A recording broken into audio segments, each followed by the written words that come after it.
Hello, everyone. Welcome to xyzpodcast. This is another episode of Architecture Business and Practice that we cross collaboration with Nick.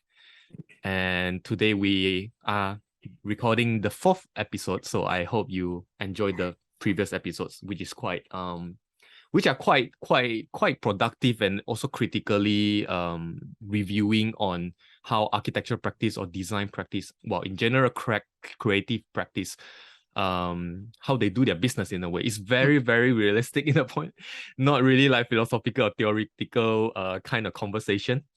So today we have Nick again. Hey, Nick, how are you? Good, happy to be doing this again. I think we lost a bit of momentum, but happy Yeah. to continue doing this.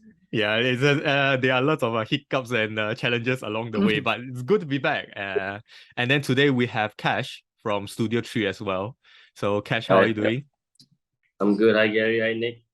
Yeah, good. Yeah, So maybe we can do a little bit of introduction first, like how Nick knows Kash, because it is actually the first time we meet each other on screen. yeah. Actually, this is the first time I'm seeing Kash and speaking to him as well. So, how I got to know Kash is, one day just randomly scrolling or stalking on Instagram as you do, and I came about his profile in the explore page.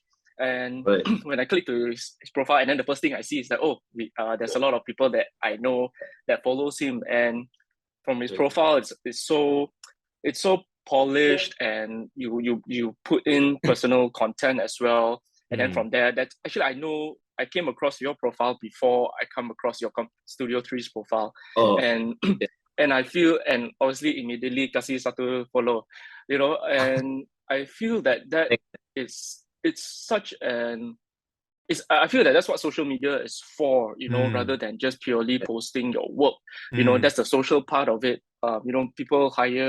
People don't hire companies, they hire somebody they know. And if I'm a homeowner or client seeking for a designer, I feel that his type of profile is someone that will introduce me to his world. So I feel that. And then there's so many pointers. I think I looked through a lot of his and try to copy some formula, and that's how I got to know him and connected with him. So I'm glad to be talking to Kash today. Kash, maybe you can give us like a 1-2 minute like elevator pitch introduction about about yourself, what you do. sure. First of all, thank you so much for your very kind words. About your perception of my Instagram identity. I mean, at the end of the day, we all know that social media is like fake, right? Like it's not real. It's just the best version of how our lives look like. It's a name card, right? It's a modern name card. But at the same time, Nick, I 100% agree with you. That's the whole point of social media. I know this new digital age. This is where we make connections, and when Nick, I don't know Nick as well. This is my first time. Like we spoke before, and we've like commented on each other's like stories and stuff.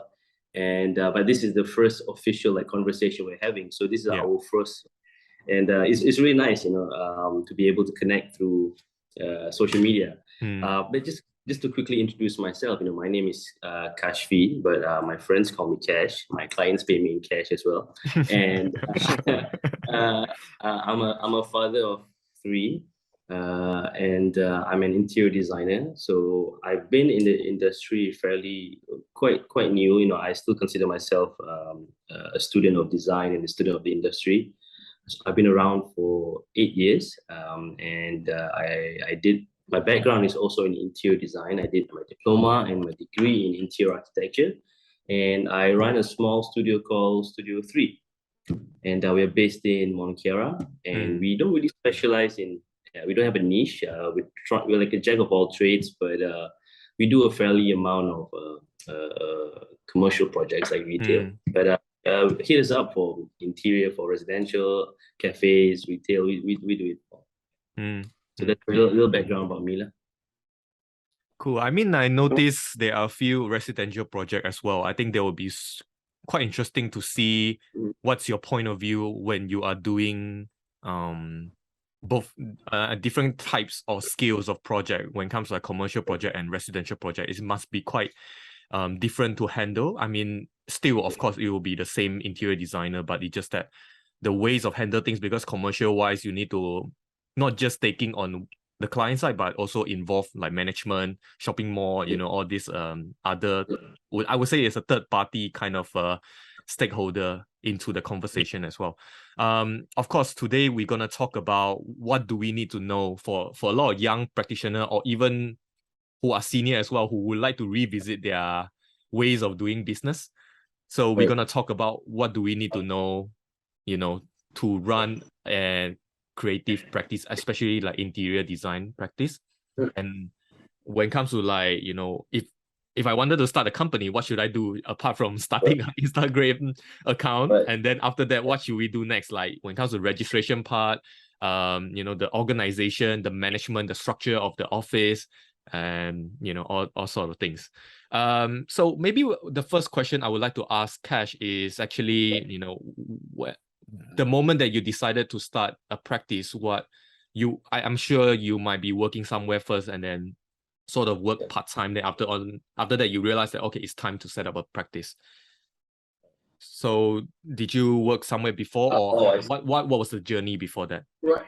I guess like most younger generation, right? I think we're quite ambitious, and we have like really big ideas at a very early stage of our career. So after I graduated, I did my internship and I worked not that long at a big archi firm. And I mean, of course, I had a great time with my colleagues, but generally the work condition was pretty intense. And it's not more than 9 months or 10 months, I was already like getting a little bit like not traumatized, but like that's a bit dramatic. But I was a bit shocked at the culture of the work. I was like, wow, this is intense, and like I'm slowly like fading away from enjoying doing design because of the work environment. It was that intense. So I was like, well, okay. I mean, if I keep doing this for 3 years, I might get burnt out, So I was just, every time I work, I was just dreaming away of like, there has to be a better version of this, right? So what triggered me or initiated me to like start my own practice, it was not because I was like, okay, I've pulled in the years, I have a few contacts, I've got good networks, I'm going to start a company. No, it wasn't even that. It was just, I think I can do something else on my own. Like, I don't think I'll be rich immediately or I'll be successful, but hey, if this is going to be stressful, I might as well stress over something that I can create on my own. So that was literally like how I decided to just start something, And the namesake of my company is called Studio 3, and it's called Studio 3 because the first 2 times I did it, it didn't work. Right. So this is the third time and it worked. Yeah. And so fingers crossed, knock on wood, it's been great so far. I mean, it took those experience and those years and those mistakes to really like sort of define myself and just be comfortable in the industry. Yeah. Yeah. I just have a quick question, like how many people are they in the office, and when was the first time you hired someone, like when it comes to like hiring that part? I mean, I think maybe for a lot of young practice, at first they might be like 1 or 2, and then they might be like slowly, taking more and more people. So do you see any particular time where you have more people to join in? Like, because now you also mentioned that you have been running a practice for 8 years. So yeah. Well, Studio 3 has been around for 3.5 years, almost 4 years, but me in the industry 8 years. Okay. Yeah, I mean, hiring your first designer, I mean, I call them my teammate, I don't call them my employees much. On paper, they're my employees, but these are people that contribute to the success or the vision that I've introduced, right? It's not easy, because it's not just portfolio, it's not just resume. It's a lot of character as well. So the first time I had my first employee, right, for the sake of this discussion, like the first time I had to employ someone, I think it was maybe 2 years of me running my own practice when I felt after 2 years. Okay. Yeah, after 2 years, and in that 2 years, work was already intense. But I was just too afraid at the commitment of employing someone that what if I can't pay them after 4 months? That's quite You true. know, Yeah. the fear, yeah, and it's exactly like a marriage. It's like, are you sure this is, yeah, it really is, you know? And it's like, are you sure you want to do this with this person? You know, so I had that fear and that insecurity that if I do employ this person, I can't afford them, or I can't sustain the paycheck, right? Yeah. But again, you know, it's a learning process. So over the years, I grew comfortable and I grew the confidence. And now I have a team of 8 people, including myself, and we're like a family now. So Mm. it's nice. Apart from that, like marriage, there's no probation, right? Yeah, exactly. Well, that's the dating part, lah, right? Yeah, that's true though. It's Yeah. true. How about Nick? I mean, is there any particular story that, I mean, of course, you are running a practice as well. I mean, how would you like to relate, or any particular question that, from your personal point of view, to ask Kash? Actually, it's quite similar also, because I was by myself for 2 years. But because Kash mentioned earlier, I think I heard this in another talk that Kash did also, that this is his third company. Okay, I'm not sure how comfortable is he revealing the first two company, but Kash, what would you say I don't mind. is Yeah, I'm okay. Sure. I think one of them is Studio and Works, right? Yeah. Okay, so that's the number 2 one. Is that the second Number one? 2. Yeah. So what's the first one? The first one was called Studio Folk. FOLK. Studio Folk. Folk as Okay. in people. Yeah. So the philosophy I had Okay. was, it's a studio run by people for people. I thought it Wow. was clever. Okay. Yeah. Okay. So what would you say is the thing that you've learned? Or okay, maybe we'll be a bit more direct. What Sure. what do you think is there something, if you can reveal, that led you to leave or to close down the first two company? Oh, well, Studio and Work is still around. So what is there anything that made you want to leave those two? Well, I guess when I started Studio Folk, it was just me and the first employer I had, collaborators that I had. I didn't leave that because how Studio and Works happened was I collaborated with a buddy of mine from college, and that collaboration grew and grew. And the idea of, like, you know what, since we worked on a few projects together and it was good, how about we partner up instead? Mm-hmm. Yeah, so Studio and Works is actually because of the collaboration evolving into a partnership. And we decided to rebrand everything for the sake of, like, just to start everything from scratch again, right? So Studio and Works was actually a partnership. So I mean, those two things are really like eventful milestones for my career, because it really I learned a lot about myself, and I learned a lot about the industry. So with Studio and Folk, I didn't leave Studio and Folk; it developed into Studio and Works. And Studio and Works, the second company, well, I guess I left because I realized after 3 years of working, and Studio and Works was a successful venture, because we managed to get good projects. We had a team that was growing. We had an office that was beautiful. So it was good. It was good trajectory from a business perspective. But unfortunately, it's like, again, I'm going to use marriage as the analogy. Like, I didn't find myself yet, right? I immediately like got into a relationship where so I felt like I was not happy there as somebody's partner. So it could be ego talking, or it could be vision talking. It's just, I felt like, I had to do this design studio my way, because I can't do it as a partner. So Right. I told my ex-partner, I said, yo, bro, like, I think I gotta do it on my own. So I sold off my partnership, and I didn't take anything from that company, and because I wanted to start from scratch again. And I always like being the underdog. So I told my partner, it's all right, man. Like, I know me leaving is causing a little bit of a disruption, but like, I'll take nothing. I'll give you the projects, I'll give you the name, I'll give you the employees, I'll give you the office. I'll figure out on my own. And because that really motivated me to, like, really, like, okay, the third studio, it has to be good. I wanted to start the third studio with my stomach really hungry. Because if I left with like my belly full, I'm just gonna start something that's like, yeah. So I wanted to, and I was privileged to be able to do that, my wife was working, and my wife was very supportive. So like she was like, "Yo, do what you gotta do to make you happy." So I did that. I started Studio 3 at a co-working space with one laptop, and now it's grown to be something that I'm very proud of. So now, like starting when you're about to start Studio 3, what was your mindset going into it? Was it like, oh shit, I've got to do it all over again? Or is it more like, oh, I've got experience from the first two, I'm better at this now?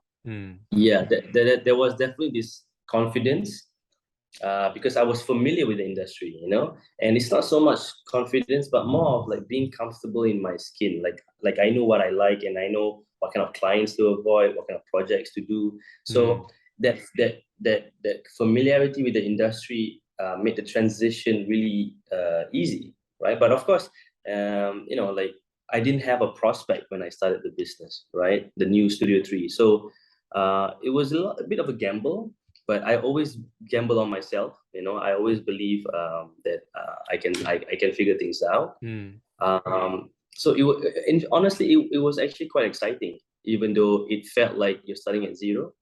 But it was really nice. It was feeling like, okay, I've got all these new philosophies, I've got all this experience to back me up. So let's see what I can cook up with all that, mistakes. I mean, I look at mistakes as experience. So all those mistakes I did with Studio Works, Studio Folk, let's see what I can cook up with this next company. And that's why I called it Studio 3, because I didn't want to like come up with like a pretty name. I just wanted it to be a reminder of my journey, like Studio 3. Why? So that when people ask me, I can say, I tried a couple times before, it didn't work out. So I'm trying the third time. Yeah. So I mean, when it comes to like business entities that you mentioned about, like previously you partner with someone else. So by registration model or the name itself is gonna be, it's partnership. It's not gonna be sole proprietor in a way. It's gonna be, I mean, please correct me, because I don't know anything about like business entities to register a business like Sendirian Berhad and everything, this kind of thing.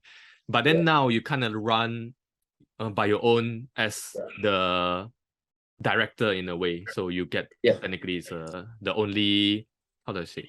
So technically Ownership. you are the ownership. Yeah, exactly. So how, Well, I mean, for indeed interior designers, what you need to know about setting up a company, like of course you need to go to maybe the SME to register your company, or and then you might need to go through like with Malaysian Institute of Interior Designers or things like this. Would you like to give us some insight, especially in Malaysia? Yeah, for all those designers who about to start their own practices, right? Well, first of all, I guess a quick disclaimer: like I don't represent SME or MIID, so like I'm not the best guy to give advice. But I guess from my experience, when I started, I registered under enterprise first, so that there was no requirement for a company secretary, and there was a lot of like tax stuff that you didn't have to register. So like I started everything at enterprise first, right? But that it comes with limitation. So now Studio 3 is a Sendirian Berhad, and now when you start a Sendirian Berhad 3 years ago, you can't set it up alone. You had to have a partner, right? On paper, not a working partner. It could be a silent partner, but you needed someone. So I had my dad as a silent partner for the sake of the registration. But now SME is allowing Sendirian Berhad to be a single name ownership. So now, which is me. That's what's happening with me. Yeah, so then it's more convenient. So I think about early this year, my company secretary updated my SME, and to that it's just my name lah, so that I don't have to get my dad to sign stuff every year for tax and stuff. So now I guess Sendirian Berhad is the best to register your company, because that is like the capacity that allows you to grow and expand. And as far as MIID goes, to be honest, when I started 8 years ago, like I didn't like go through MIID. I didn't acknowledge it at all, because no one teaches you how to run a business or start a business. But over the years, I met people from MIID. The president, Mr. Lai, the director of Blue Water, he called me out and like, hey, I want to introduce you to some MIID stuff. Would you want to be a part of it? So the MIID actually like seeked me out, and I answered back. And I've been active in terms of joining the activities and the programs, and they've been quite helpful and was supportive of all these designers, including myself. So now I'm a registered member, but I'm not I'm not a IDR yet. And IDR is the next level. So that's something that I hope to obtain one day. But yeah, if you're starting a company right now, if you're an interior designer, yeah, just go check out MID. You guys can DM me on my Instagram, and I'll connect you with the people that can help. Yeah. But is that necessary in a way? Because there's a gray area. Yeah, from a legislation standpoint, honestly, like if you ask me, I really don't know, because the only reason I had MID in my vision at the time was that I'm like, yeah, I want to make sure the company is legitimate, right? But I still don't know from a legal standpoint if you can run a business without MID or not. But I can see the motion of that like slowly being applied into the industry, because like for example, before this, when interns, they would just intern at my place, no problem. Now interns would ask, what's your MID registration number? So they're trying. Yeah, so now they're trying to like really like regulate it, and they're starting it with like institutions for schools, right? So I think it's just a matter of time before they make it like legal or not legal for you to practice without an MID membership. That's interesting. Yeah. Well, I know that there has been some debate, especially in architects industry, saying that you are not an AR, you can't do this here and there. But in fact, I don't want to name calling, but then that there are a few companies, they don't need an AR to run a practice, because it's in the end is a consultant. But then as I know, the title itself, of course, is the liability in a way, and also the legal responsibility. But then of course you can do it, but then you just need some advice from someone who qualified, which there's a gray area. As I see, like a lot of young architects, they don't need it in a way. So it like one of my favorite, again, I'm not gonna name call, but one of my favorite local architect, he doesn't even have an AR, right? He's an amazing architect. I think he's built quite iconic like designs in Malaysia, and he does not have an AR.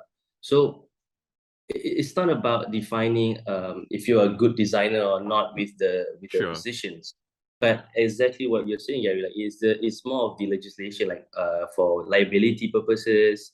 You know what I mean? Like it's really for that, just to make sure that whoever's involved in this project, do they have the proper credentials? And also like it's also related perhaps to professional indemnity insurance or things like this. Exactly. Yeah, it's more of that. So that's why I said might as well just try to secure your memberships and stuff. Just go through the proper channels just to avoid the headache. It's more of that. Yeah. Okay. Now I'll be very, very curious to know about running a practice for young practitioner. I know that this question comes in quite early. It should be the last question, but you must have seen like a lot of young practitioners or young designers who would like to set up their practice. Apart from setting up like or register with the business entities, what would be another advice would you give to them in a way, think ahead before you really wanted to start this or not? Not just about registration part, but also the mindset may it be finance or human resources, marketing as well, administration, all this. I guess the best advice I could give, there's so many angles or divisions of running a business that you need to observe. Like you said, exactly, finance, taxation, MID or body of authority sort of a registration. Those things, you need to look into them. But the best advice I could offer anybody who's planning to start their own business right now is just get a mentor. Get somebody who is doing the same line of work that you are in, and just really sit down with them and ask them like A to Z of like, what are the challenges right now? Yeah. And that's because when I did it, I didn't have a mentor, because no one gave me the advice of finding a mentor. Right. And I found mentorship in the industry subconsciously, meaning like because I have clients who are owners, who are CEOs and directors of companies, right? So some of these clients, the relationship from a professional relationship has grown into a more personal relationship. They become my friends, and these are people who run businesses and they have their own companies, and they gave me advice on financing, on management, on team structure. So like these were people who were giving me advice. I was like, oh, this is good, this is helpful. And then I realized, oh shit, this is a mentorship. Like this is what I should have had 7, 8 years ago. You know, yeah. But you know, so the best advice is just get a mentor, get one person that you look up to or two, and then just keep going to them for advice, and then you build and learn from that. Yeah. Of course, the best way to learn is by just doing. Like get as fucked up as you can. Is there's the best. Hey, can we swear in this podcast? Yeah, go ahead, no problem. Sorry, man. You will know when the show is out if it's edited or not. Okay. But I do agree that, you know, learning from mistakes is actually from experience. Otherwise, people will tell you that, hey, don't do this, don't do that. You will never understand. But the moment that you step on the shit, then they realize. Yeah, dude, the best lesson is when you fall like hard on your ass. That's the best lesson because you're like, oh, I should not do that. I will never do that again. That's it. You know? Yeah, I learned Just like so how much. we never listen to our parents' advice until we kena ourselves. Yeah, Especially that's why when the we're teenagers. Asian parents, you want to play with fire? Play with the fire. Come to my place. And then you get burnt, you're like, oh fuck, okay, mommy was right. That's it. Yeah. How about you, Nick? Do you have any questions or? Yeah, I'm just curious to know what you think. Some people don't of course, a lot of people want to start their own practice because of the creative freedom. They can do whatever they strive to be. But what's your opinion on being a designer versus running a business? Would you say that like once you get into the business, you're just running the show, you don't do any designing, or do you feel that there's a way to do that as well? Like how's because from your social media feed again, you still do a lot of the designing. Like, how do you feel about that? Yeah, it's a good question because I have some friends who run really amazing design studios. Have you heard of a studio called Endo? Yes. So he's a good friend of mine. You know, and his designs are very consistent, right? His designs are very consistent, and his business is expanding. His team is expanding. So I'm always happy to see him growing, and I'm always asking, how do you what hats do you wear? Do you wear the entrepreneur hat, or do you wear the designer hat? When do you take it off? And it's a good question because you there's no really right answer to that. Because you want to run the business, so you got to look at things non-design related. But if you don't touch on the design aspect or the design direction, then you start losing the essence of what your company is all about, So I think balance is key, like in and out of bit of both departments, running the business, profitizing, growing, and then at the same time making sure your design philosophies are true, Yeah. So like obviously initially you started the first 2 years you were by yourself, and obviously you have to do everything, and then as you get more stuff and then you have to delegate. Like how was that process? Was it quite easy to delegate, or you feel that you're not doing the things that you love anymore? Well, okay, like for me, I'm very blessed because I love the business aspect of running a company. Yeah. And of course, as designers, I love the design aspect. So I don't find myself like removing from one part of that aspect too much. I find that for me personally, I've managed to find the balance, right? And but I guess what I'm trying to do is make sure that I build a system for my design department, and of course, I try to lead by example, right? I try to lead by example by showing them how to design things, how to formulate ideas, how to introduce a thought process, how to have a design discussion. So I try to lead that, and in hopes that my team would act and behave like me, right? And of course, it's a two-way street. I'm learning from them as well. So how I've grown the company in that from that aspect is I've observed my best designer, and her name is Putri. She was my first employee at Studio 3, and over the years, she literally designs exactly like me. Like if I had to come up with if she came up with the design option, It's exactly how I would want it. So, and because of that, I've appointed her to be our head of design. So what that means is for the studio is that if I'm not around, you guys talk to the head of design. Right. So that is my way of allowing the company to grow so that I can remove myself a little bit from the design department, because I have somebody who is basically another version of me. So that is just on the design division. Now, running a business, you have multiple departments. You have design department, you have finance, you have management, you have construction. So, and it took me 3 years to just find somebody right for the design department. Now, for the finance department, for the construction department, I'm still trying to figure somebody out who can lead that department. So it takes years. It takes years, or it takes the right hire. It's either luck is on your side or just years and years of experience. I do have a very open questions in a way, because I mean, I'm now working as an office manager in architecture practice based in London. So I'm as an office manager, which yesterday I had a coaching class as well. Is that why there's sunlight right now behind you? Yes, You're in London right I'm now in London. Oh, dude. Okay, man. Yeah. So well, I mean, when it comes to that, and we were talking about, of course, leadership, and also the idea that you know, the boss will not be around because they will be focusing on other things else.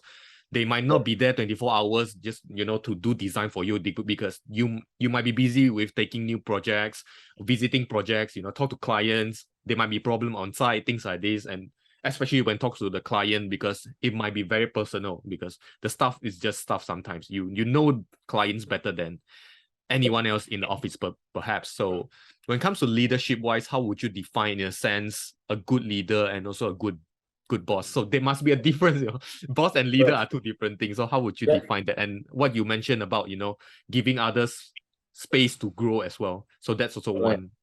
I guess this is a very good question, because, you know, trying to be a good leader and a good boss, it comes with different results.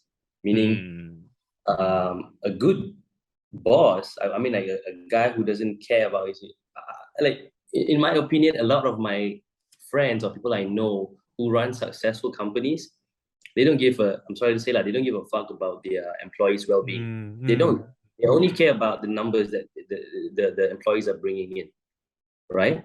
Whereas for me, like, yeah, I who doesn't love money, right? And I want success, but not at the cost of my employees feeling like pieces of shit.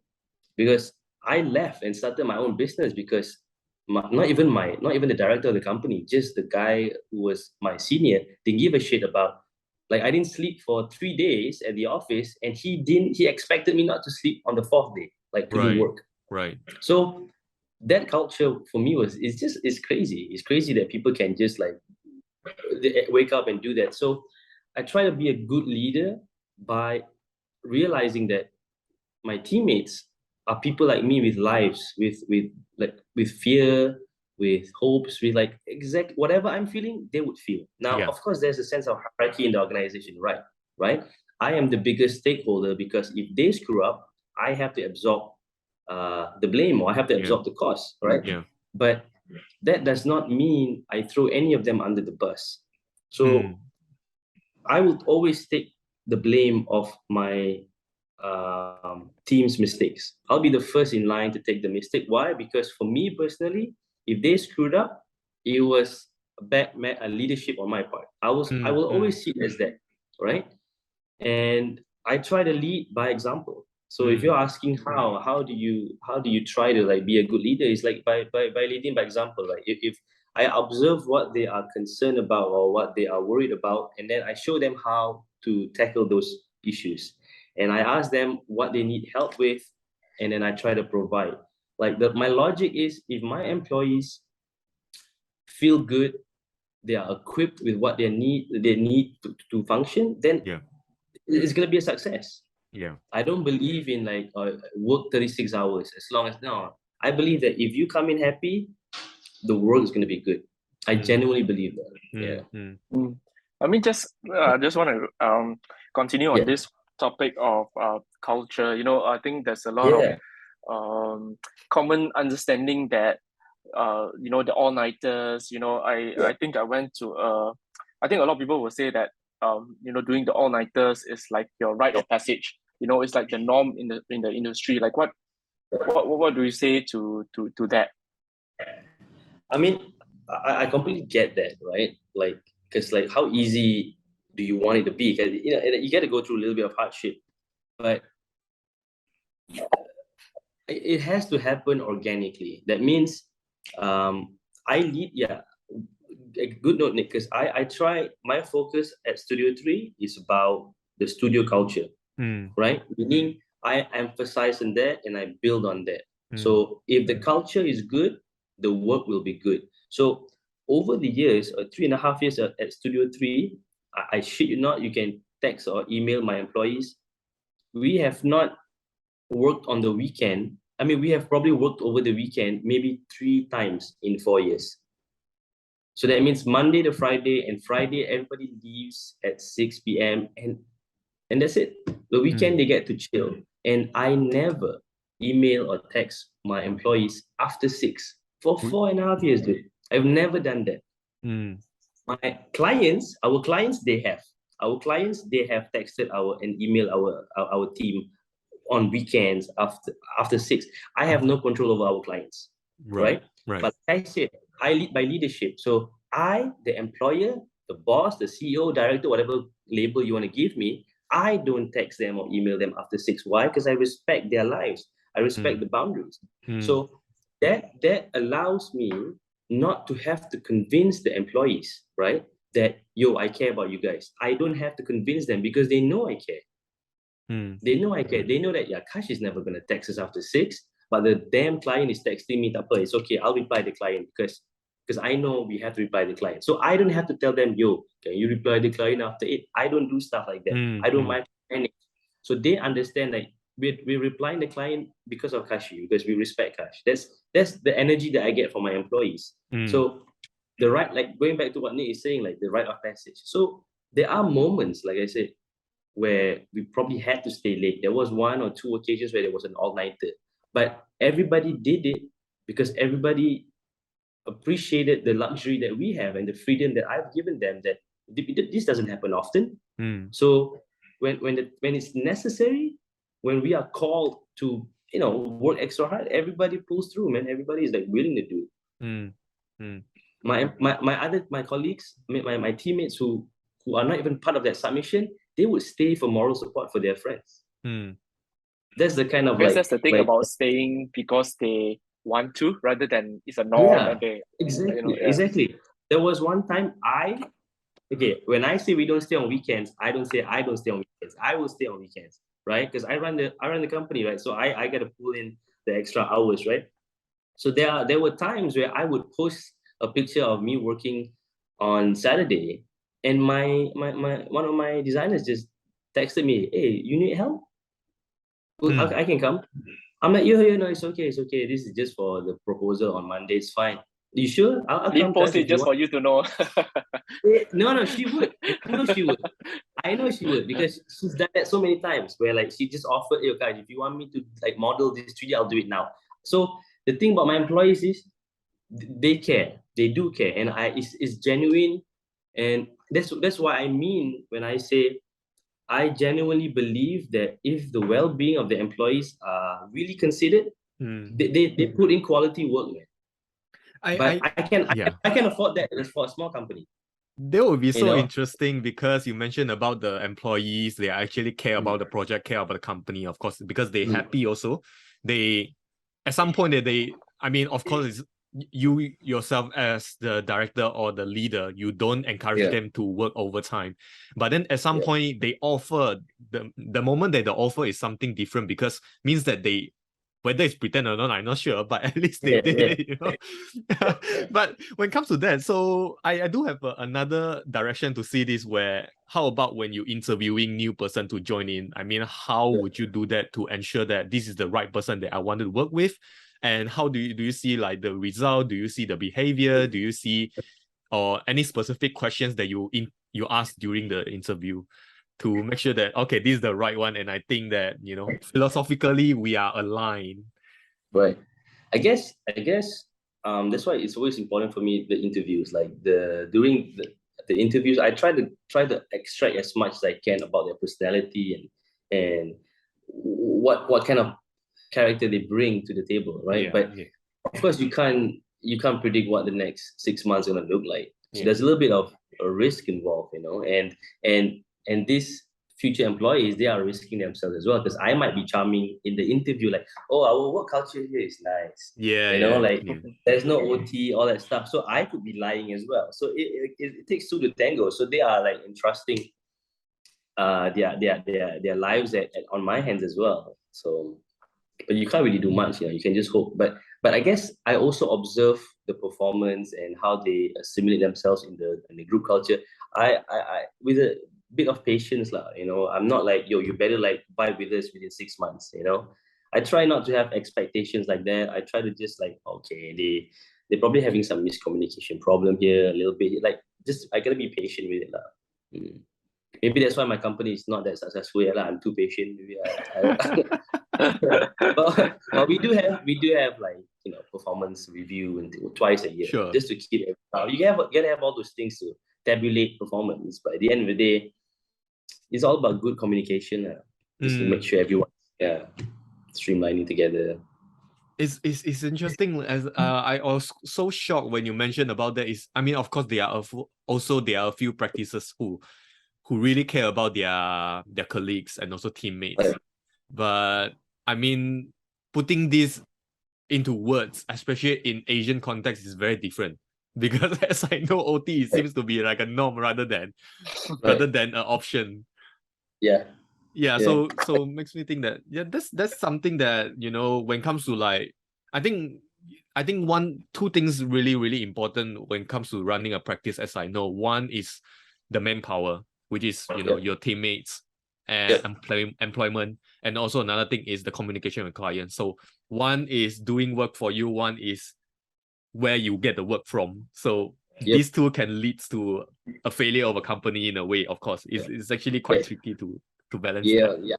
That's why I sometimes have to remind myself, when I get too relaxed, when the company is like too self-sustaining, where I'm just like so chill, I'm like, okay, something's wrong. Because like I can't be too relaxed. I have to be, I gotta be talking to clients and seeing them and stuff, So I guess that's just my way of like reminding myself that, hey, like, how come you've been on holiday twice a month? Like that's not the right energy. You got to be able to like feel a little bit of a pressure from the clients, So like,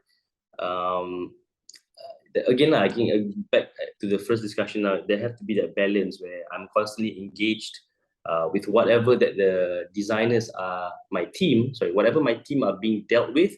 I should feel the heat as well a little bit. That's like my way of knowing that I'm in the ground and in the battlefield as well. If I'm just so comfortable and no idea what's going on, that's how the business tanks up. I mean, we have another maybe 15 minutes, but my question next is actually a bit lengthy. What's your reflection looking back the past, where along the way you until today, what made you today, and also what's the future projection of the company? Do you see the profession, may it be the company or the profession, interior designer, will become what sort of scene that you might predict in a way? Maybe we can start from the past, like what have you been through and what made you so successful now? Not so successful is a bit strong. Successful, okay. I'm surviving. I'm far from successful. I'm surviving. Well, I guess my philosophy was just, I'm trying to put food on the table. That's it, right?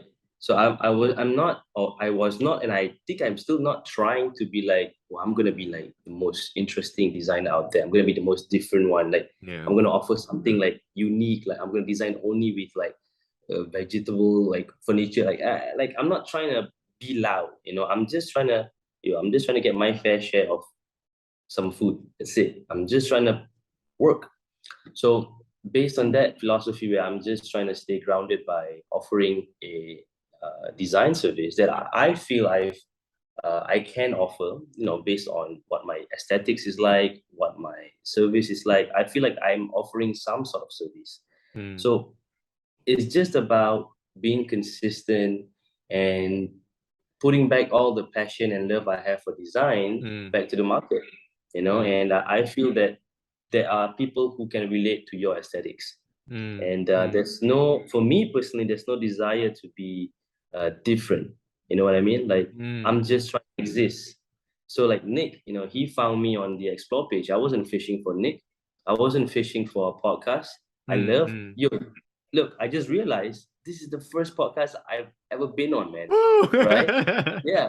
And I've been on interviews before, like but I've never been on a BFM podcast. and other. Yeah. So like, I want to be on a podcast so bad, right? And the fact that I'm in one now, I'm like, I can't wait for wherever you guys publish this. I can't wait for it.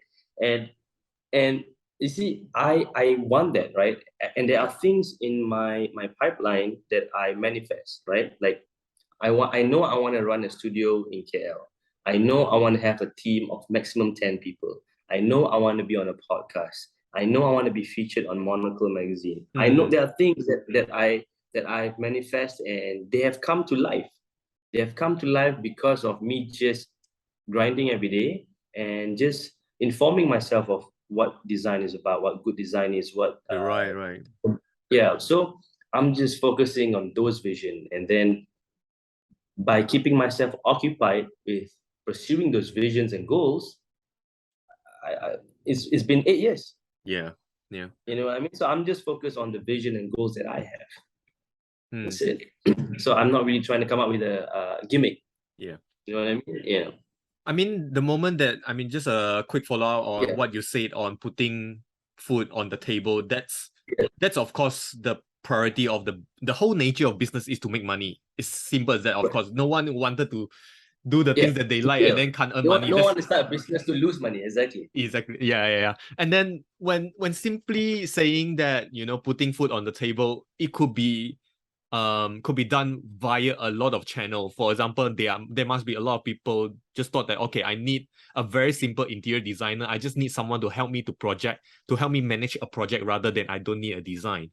But then on top of that, what I see the improvement in interior architectural or architectural scene as well. There seems to be an increase of, when we talk about taste, interior designer seems to be quite matched with the customer, and also at the same time, the customer also follows the aesthetic value that we wanted to shape.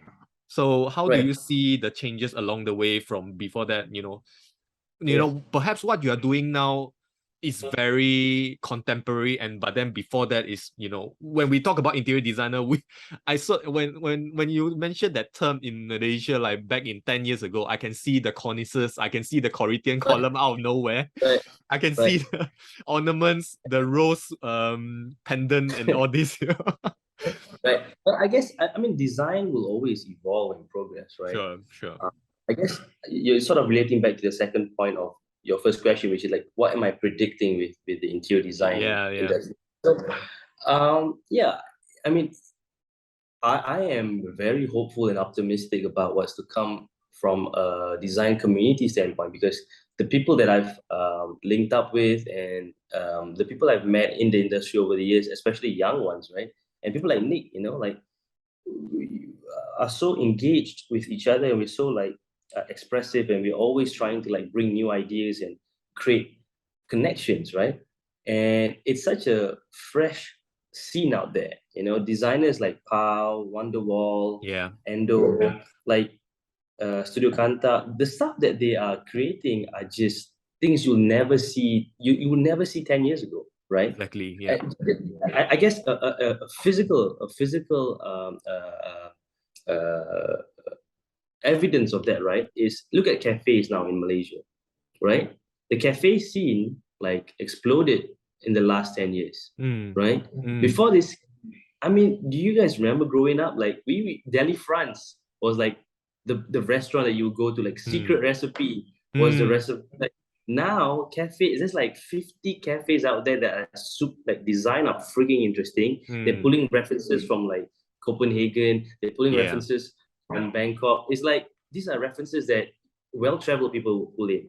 So you have business owners with vision, and then they connect themselves with designers with vision to produce cafes that are just like so interesting and fresh. Right? So that means there is a market here that people are willing to invest to create things, and then there are designers intelligent enough, cultured enough to deliver that vision. So I think whatever's coming our way in the next like 20 years, like you're gonna get really like interesting like infrastructure being built. Like there was 2 new hotels that recently opened up, and it's designed by local designers, and it's just gorgeous, man. So yeah, I'm hopeful. Of course, I think that's the things that we I mean, before that I was like thinking, okay, it's I mean, I tend to compare with like Indonesia or other countries in Southeast Asia. Seems to be like Malaysia a little bit slow, but then it's not really because, you know. Of course. But then we're slow for reasons that if this is a political podcast, then we'll have some conversations there, but it's definitely not. It's definitely not the designers. You know, the creative industry here, we are thriving.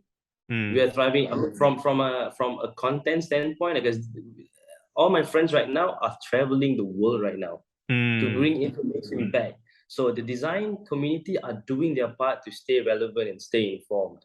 You know, we just need the investments.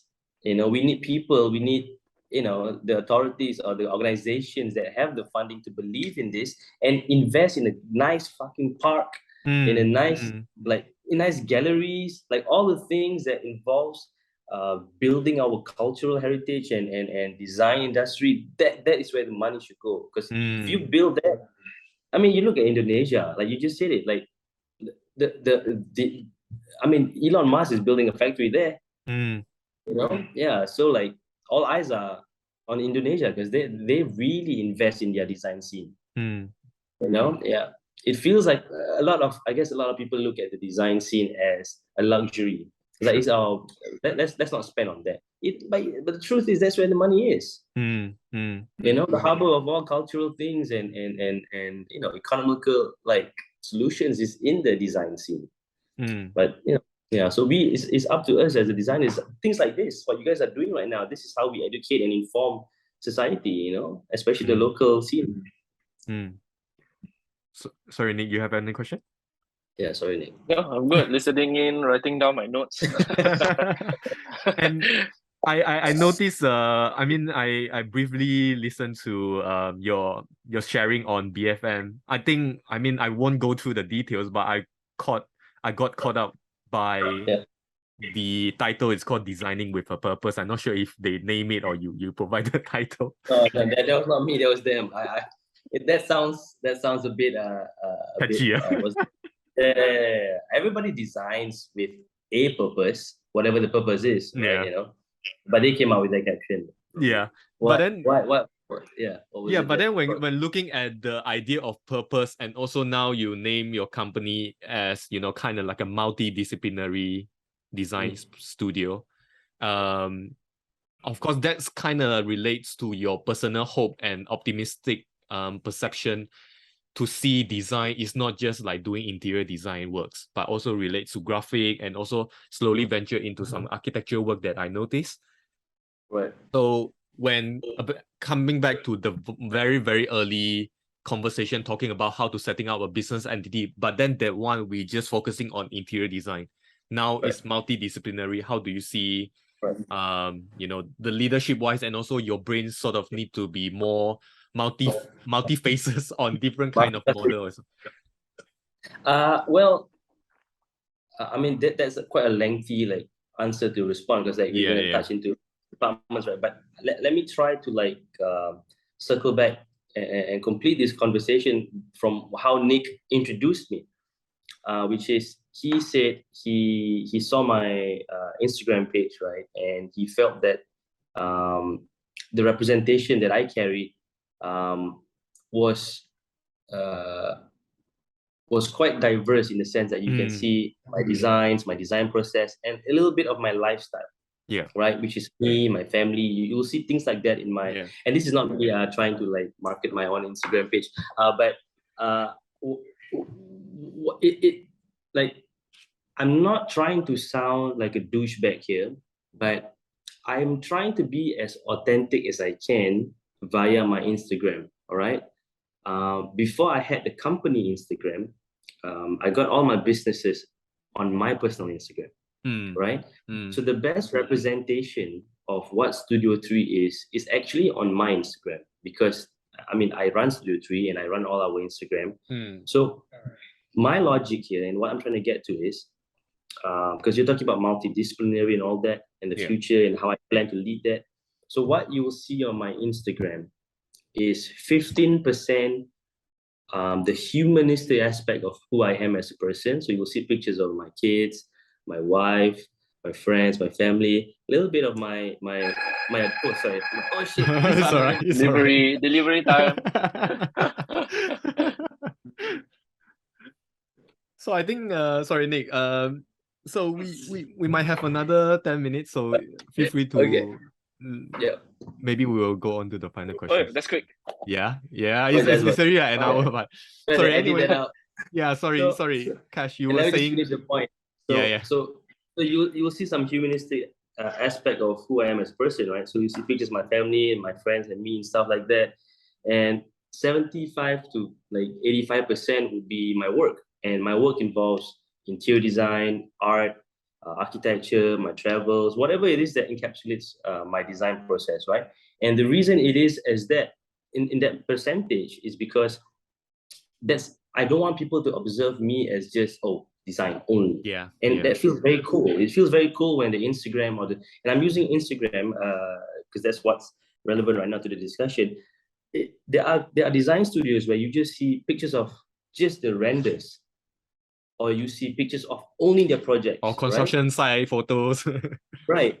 So what I'm trying to express is, hey, I'm a human being and I'm doing designs, and I can relate to your problems because I'm a father, or I'm a husband, or I'm a guy, or I like art. Like, the logic here is that, and it goes back, actually, now that we talk about it, it goes back to the first company that I started, which is called Studio Folk.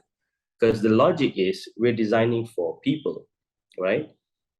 Folk means people, right? So the first company I started was based on that philosophy that I'm a guy, I'm a person. So you want me to design a chair, all I can do right now is based on how I experience a chair. And I can formulate a solution based on my personal experience on top of what you are suggesting as potential client. Now, design is so many things, right? But at the end of the day, it's about the person that utilizes the design. So as multidisciplinary as it can get, whether it's art, graphic, digital or architecture, it still talks about the human experience, right? So through my Instagram, right, it's actually my way of documenting my thought process. It's like my form. I use Instagram as a form of archiving. I don't use Instagram to like talk about what I hate and what I don't like, or this celebrity did this and I hate that. Everything on my Instagram is actually me thinking out loud. So if I posted a picture of Kanye today, it's because I resonated with what he's doing as an artist. If I posted this jazz song from like this jazz musician, it's me channeling that music in terms of my design process right now. So of course, everything requires context, but I don't need to justify my Instagram and post. But through my Instagram, you understand the diversity of my work and how I'm thinking through multiple like hats and how I'm channeling those different like inspirations. I do agree, because when it comes to one thing you mentioned about, which I totally agree, where you talked about Instagram, let's say it's just a medium, of course, it's just a tool, but then at the same time also representation of yourself, because when we look at the design work, technically Nick or myself, I can just copy and do it, but then the process will be different, because how you talk to the client, how we talk to the client, how you integrate your way of like handle a skirting, for example, and also construction things like this. So it's very personal, and I do agree, because when it comes to like a company, a client wanted to hire an architect or interior designer, it's not a design, of course, because if I wanted to search for minimalist design, I can come up with 10 interior designers. But then Yep. if I love someone that, someone might be helpful, will say, okay, I need to interior, I need an interior designer. I do have a friend called Kash, he's good. Then that make people to make a decision faster, because there's already because there is a personal connection to it that you are exactly, suggesting this design. And yeah. that is that's the humanistic element that makes it easier for people to like choose Studio 3. You know what I mean? Yeah. So that's why it's important for me in terms of documenting my whatever like my process on Instagram, because it allows the public to like what Nick did. Like he went through my Instagram and he probably had an opinion based on my Instagram, right? And that is my objective. That is my agenda to use Instagram to allow people to have an idea on what this designer is capable of. Yeah. You know? And I think, because I noticed another special thing is that, because as I sorry if I say this wrong, but because the studio doesn't really have a website, so technically Instagram is the I mean, I so don't take that. I mean, I don't take that as an insult. Like, no, because it's fine. I have clients be like, "Oh, you don't have website?" I'm like, "Nope." you don't need And it once. if that's not enough for you to feel that you can like proceed with me, I'm fine with that. Because I'm not here to convince you, hey, choose me, choose me, choose me. Yeah. I'm here like, yo, if you want to work with me, come have a coffee with me. If you like my vibe, if you believe in what I'm saying, then we can have a good relationship together. But if you don't want to work with me because I don't have a website and that doesn't fulfill your criteria, then that's okay. That's on you. You know? But that's the old school mindset, lah, you know. Definitely. I mean, Bro, 90% of my projects, 90% of my projects is because of Instagram. So it's a model that works. Yeah, because it depends. Because that's why some practice might depend on LinkedIn, might depend on referral or Instagram or so many channels there. Okay, so that's a very interesting, very very interesting conversation to to talk to someone, Explore. very very interesting works as well. I really like the things that you do. Sorry, Nick, do you wanted to close out with questions? We actually, times flies actually. No, It's I'm good. almost Because I'm always I think one of the things that I need to improve on my side is networking, and connecting with peers. A lot of times I just either busy running the business, or if I have spare time, I don't, I always tell myself, oh, I gotta attend more events. But whenever I have the time, I'll just go home and spend time with my family, so that's one of the things. So I'll probably need to connect with Kash more, and man, then visit him in Chorus, right? Let's get a coffee somewhere, man. Like, let's make this virtual relationship real. And because I've got a project in Oak Street, so it's like, okay, maybe I'll just park in a chorus and Bro, that's next go door. up and copy. Yes. Yeah. Yes. Yeah, we definitely need to make this face to face. Yeah, bro. I'm looking forward to that, man. And then Kash also mentioned about mentor. Now we just form another new mentorship, our mutual learning. I'll share whatever I've learned and experience with you guys, man. Anytime. Thank you so much, Kash and Nick. Sorry, before that, do you have any final thoughts to share? Like maybe to our just for your information, most of our listeners, they are Malaysians. They are architectural students. Most of them are students. So it would be great if you can share any advice or tips for them to, before they realize the reality of working first. And then after that, they might be very helpful to design a gallery, a museum. Mana tahu come out is like designing a houses, but they didn't know that houses could be nice also. I think the best advice that I can hope to share and hope any student will like resonate with this is don't like at all, like whatever you can, please avoid like not speaking out and just lending an opinion or sharing a thought. Like a lot of students and a lot of young designers, and even up to like them being professionals, they're just afraid to speak. They're just afraid to share an idea, share a thought. And I think it's because of this culture in which I don't know, it's cultivated probably it's like you only have to share an opinion if that opinion is a good opinion, or if it's like something like substantial. Like don't, like I'm like 31 years old and I still don't know what I'm doing. So like you'll never feel like you know what you're doing. You'll never feel like you are like the boss or the CEO. You'll never feel that. So just say what you want to say, ask what you want to ask, share an opinion, like ask a question, like be excited about talking. Don't be the students who just keep quiet and just, because if you do that, you'll never learn. So this right now, like me talking, I'm learning while through talking. Like I'm learning through talking to Gary and talking to Nick. So the students, you can experience the same way. Like if you talk to your lecturers, you talk to your colleagues, you talk to your boss, whatever, when you work, that's how you learn. So don't like ever like not feel the need that you can talk. Stop. Yeah, it feels like, I mean, for me, learning, of course, by listening, also like listen to podcasts and everything, but then to really talk to someone is very different. So that's why I realized that every time when I set up a podcast or, to approach to a guest, and then it's like, even the learning feels like doing something like getting setting up a proposal. So it's like very nervous because it's like a real thing. You need to talk to someone. But it's a dialogue, and dialogues help bridge gaps and make connections, so we should exercise that more. I think a big part of that is because of go ahead, sorry. No, sorry, I was just saying, if it wasn't for Nick reaching out to me, we wouldn't have this really nice evening together, man. So I think a big part of that is our Asian culture. Obviously, our upbringing, we are not the most vocal in general. Obviously social media has helped, but social media in a way still allows you to be anonymous. So we need to break that. We need to break that mold, break that mold and just start talking more and converse more and learning from each other more. Okay, cool. Yeah, I agree.